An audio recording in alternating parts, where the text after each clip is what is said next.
All right, let's get into this week's mailbag. You can email info@davidpakman.com to participate. Please don't abuse that email address. We'll just block it. We have many people whose emails are filtered directly into the trash because they email us too much, or into a folder we keep in case law enforcement ever asks for emails from people. Yeah, it does happen. It does happen. Maybe stories to tell someday about that. No, but in all seriousness, don't abuse it. Okay, info@davidpakman.com.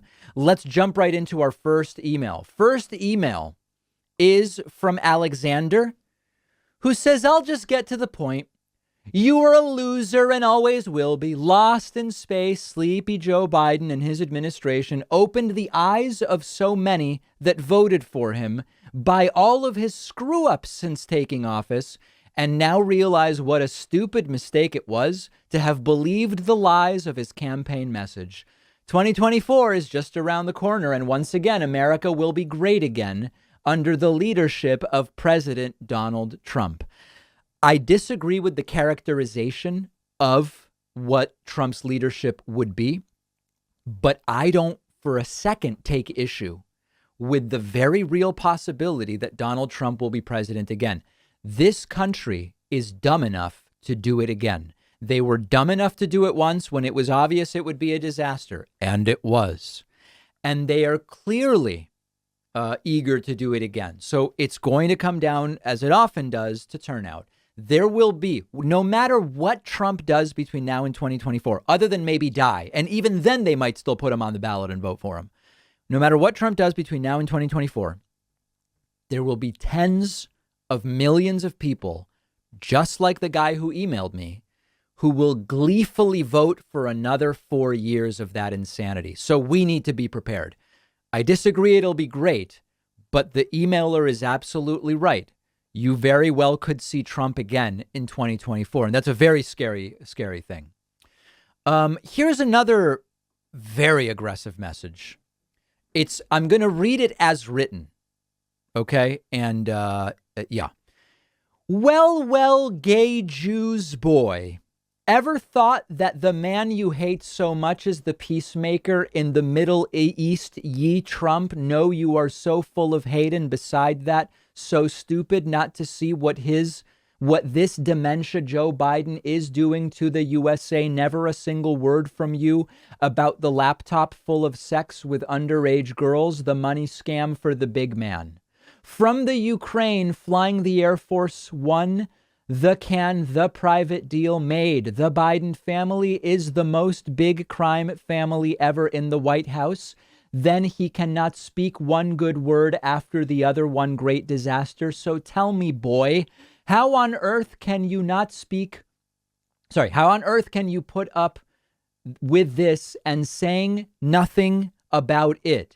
Just get the news from more good Democrats' friends that Walmart closed 22 stores in the left-wing California. Why? Because people can riot and looting the stores and would not get arrested. Yes, under Biden, this will harm the whole USA, but you keep silent about this. Gas prices up, food $2 down. Yes, gay boy, that's where you voted for. But because you can, no better will not talk about this, but hang out with the Trump old story. Happy day, boy. All the best. We know you need it. Fritz de with. Yeah. Next email. Okay. Austin wrote to me about Republican hypocrisy on comorbidities. David, I saw your recent segment on Tucker reporting on Colin Powell's death. I found it very interesting that for the duration of the pandemic, Republicans were constantly talking about how COVID deaths are overstated and many people are dying from other causes. For some reason, that all seemed to go right out the window when Colin Powell died. Now it's certainly a COVID death, implying Powell wasn't already immunocompromised and had apparently nothing to do with the other ailments he was suffering from. Of course, as you stated, this is just has everything to do with undermining the vaccine. Yeah, it is funny where before, anytime anybody died of COVID, supposedly, it was like, no. They didn't really die of COVID. They were killed by doctors at hospitals. We covered that one. They died from a car accident, but then they were just tested for COVID. And because they had it, it counts as a COVID death. They were marked as a COVID death so the hospital could make more money, etc. Now, Colin Powell dies of COVID. Oh, look at that. It's absolutely COVID. Yeah, the skepticism, again, this is because none of these are their values or their actual underlying beliefs. It's just, what can we say today to make the point we're already determined to make? That's quite simply what it is. And it's a very good point. Nobody's saying, hey, you know what? We've been saying for a year and a half, when someone supposedly dies of COVID, we should be skeptical. With Colin Powell, nobody's skeptical. Now, he died of COVID. No question whatsoever. Biden's Christmas. Paul wrote to me saying, David, sir, does it not seem odd that the people most worried that Christmas will be ruined by supply chain issues are essentially admitting not only that Christmas is not primarily a celebration of the birth of Christ, but that it is also a custom built upon the giving of Chinese-made goods? I am not religious, but what happened to Christ is the reason for the season? What happened to Buy American? Right-wing audiences can be convinced of the exact opposite of what they espouse. Very bizarre stuff. Yeah, this is sort of like another example of, you've got their stated principles and then you've got their actions when the principles no longer correspond with the point they want to make. There's an attack on Christianity, and it's all about Jesus and religiosity, and we should buy American because we're Republicans. Uh-oh. We're having problems with Chinese supply chains. That's going to ruin Christmas. No mention of Jesus. No mention of Buy American. Just, it's Joe Biden's fault that we're not going to be able to get our Chinese toys. Same analysis as before. None of the things, I don't know that they believe any of the things they say. They'll use them to make political points if it's so convenient. And that's about as far as it goes. Really good message about the Dennis Prager thing. We talked last week about how Dennis Prager tested positive for COVID and he's taking 5 medications. And he said he wanted to test positive for it. Joe from Virginia wrote in and said, hey, David, do people like Dennis Prager not see the irony in wanting to catch COVID in order to develop natural immunity? They want to catch the virus in order to develop antibodies so that they're less likely to catch it again in the future. It makes no sense. Why not just never catch it in the first place? It's like if I told you I could hit you with a car today, and in exchange, your chance of being hit by a car in the future will be reduced. Reasonable people would decline being hit with the car at all. Getting vaccinated in this scenario. Prager's logic, if it can even be called logic, makes it seem like he'd take on the car. Yeah, this is something we've been talking about for a while. We want to get COVID, get everybody sick so that then you're protected in the future. Right, but millions of people would die with the herd immunity approach. Why not just avoid catching it? If only there was something that could reduce our chance of catching it. And of course, that something is the vaccine. They just make no sense.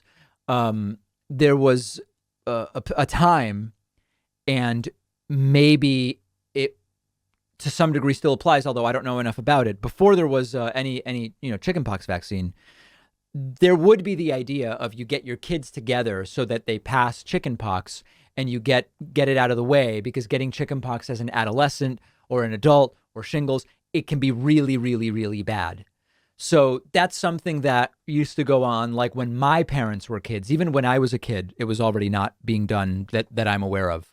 But what Dennis Prager is saying, it's like, I want to get the virus to have a lower chance of getting it in the future. Well, why not just get the vaccine and reduce your chance of getting it at all and try to avoid it? It seems more logical. By the way, particularly when, remember Vincent Racaniello, one of the top virologists in the U.S. from Columbia University, we interviewed him and he said it would be expected, generally speaking, the trajectory over time would be that the coronavirus, the COVID-19, SARS-CoV-2 gets less serious over time. So there's really not an advantage to getting it now. Very, very strange stuff, but none of what they're doing makes sense. Riley wrote to me about a teacher wearing a Star of David in protest of the vaccine, saying, hey, David, I thought this might catch your interest. A Berendos middle school teacher in Red Bluff, California, posted this video comparing the Holocaust to the vaccine mandate. Just to add to the cringe, she cut out a Star of David and asks followers to pin them on their shirts as part of her protest. She took down the original post due to the outrage and reposted the same message, this time with a blue star. Yeah, I saw the original video with the yellow star, And then I saw a subsequent video where the same teacher then did a video with a blue star, because apparently the yellow star, a lot of people said, you're trivializing the Holocaust, again, like so many of these anti-vaxxers have done. In fact, last week I told you about a report that looked at COVID conspiracies pushing people either overtly or sort of in a more below the radar way towards anti-Semitism, trivialization of the Holocaust through false equivalencies between concentration camps and vaccine requirements by employers and schools that was listed as one of those things. And I did see the video. I'm not going to play it, but you can certainly find it if you are interested. Liz wrote to me about a weird new Republican conspiracy. Liz says, hey, David, I've been hearing an argument being made by some of my right-wing friends that I'm having trouble connecting with any factual reference point. Shocker, I know. But I try to understand what frightens the right, and I can't figure out where this one came from. They seem convinced lately that the government is monitoring any transactions over $600 in our private bank accounts. Where is this talking point coming from? Is it true? I have not heard anything about this, so I don't even know how to remotely deal with this as an argument against supposed government overreach. So here's my suspicion about where that comes from. There was one point at which the false rumor was being spread that the $600 stimulus from, I believe, the Trump era, the $600 COVID stimulus, was it 600? That it was going to be taxed as income. So you get money from the government, then you pay taxes on it. Now, it wasn't true. If you got $600 from the government, you were supposed to report it on your taxes. And then in a separate part, you're asked, did you get COVID stimulus? You put yes, and you put in the amount and you get a credit. So it offsets. It's just reporting, right? It doesn't change your taxable income. I say, on the one hand, here's $600 I received. On the other hand, here's a credit. That $600 is deductible. It zeroes out. OK, I wonder if the government is monitoring transactions over $600 is somehow related to the previous false rumor that the COVID stimulus money would be taxable. I don't know. I mean, this is a funny thing. Every day there's a new one of these.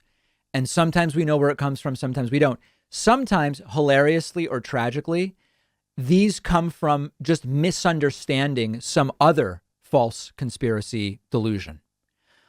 So I don't know, but my suspicion is it has something to do with the false claim that the COVID stimulus money was going to be taxed. Also, lastly today from the mailbag, Andrew wrote to me about hypocrisy and says, hey, David, just want to point out the hypocrisy here. For a party so consumed by statistics and how the 1% that die from COVID isn't a big deal, why are they so concerned about 10,000 Haitians coming to Texas, which is only about 3.5% of Texas's 29 million? Well, and not only that, only a fraction of them would actually stay in Texas, which is another issue. Yeah, listen, Andrew, none of it's logical. None of it's logical. You can try to present empirical data to these folks. It doesn't make a difference. If they've decided it's an invasion of Haitian migrants, as Trump said, who have AIDS, as other Republicans have said, who will, suck the country dry of resources, whatever. If they've convinced themselves of that, no data that you present is going to change their minds. That's fundamentally what it comes down to. And at this point, it shouldn't come as a big shock.